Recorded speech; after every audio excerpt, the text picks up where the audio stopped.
भाजपा सांसद संबित पात्रा के बयान पर कांग्रेस नेता सुप्रिया श्रीनेत ने कहा, विजय शाह जगदीश देवड़ा पर क्या कार्रवाई हुई? हम राष्ट्रीय मुद्दे पर सरकार के साथ हैं, लेकिन सरकार युद्ध विराम घोषित करती है। सर्वदलीय प्रतिनिधि मंडल किससे मिल रहा है? लेकिन क्योंकि उन्होंने जिक्र कर दिया तो मैं उनसे पूछना चाहती हूँ, विजय शाह जिसने कर्नल सोफिया कुरैशी को आतंकियों की बहन कहा, उसके खिलाफ बीजेपी ने क्या एक्शन लिया? जगदीश देवड़ा आपका उप मुख्यमंत्री जिसने खुलकर कहा कि सेना मोदी के चरणों में नतमस्तक है, उसके खिलाफ आपने क्या एक्शन लिया?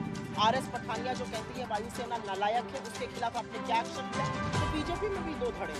असलियत यह है कि बीजेपी का एक धड़ा लगातार हमारी सेना का अपमान कर रहा है, पाकिस्तान का मनोबल बढ़ा रहा है, और दूसरा धड़ा आके बेवकूफी कॉन्फ्रेंस कर रहा है।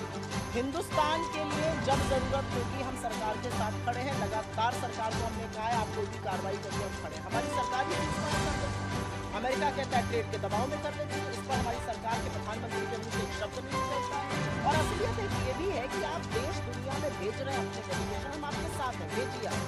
आप इस देश के विशेष सत्र को कब बुलाइएगा, अपने सदन को कब संबोधित करेंगे, और ये जो डेलीगेशन जा रहे हैं किन लोगों से मिल रहे हैं? क्या ये किसी राष्ट्राध्यक्ष से मिल रहे हैं, ये किसी मिल रहे हैं, किसी अंडर सेक्रेटरी से मिल रहे हैं, क्या ये विदेशी मीडिया को संबोधित कर रहे हैं? क्या हमारे लिए अब नैरेटिव बन रहा है? क्या जिन देशों में ये गए वो खुलकर भारत के साथ खड़े हैं? क्या जिन देशों में गए वो खुलकर पाकिस्तान से प्रायोजित आतंकवाद के खिलाफ बोल रहे हैं?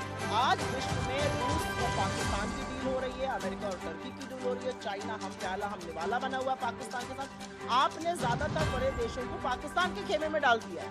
ये हमारी फॉरेन पॉलिसी का फेलियर, और 11 साल बाद 90 देशों के बाद प्रधानमंत्री को आज विपक्ष की जरूरत पड़ रही है अपनी बात बाहर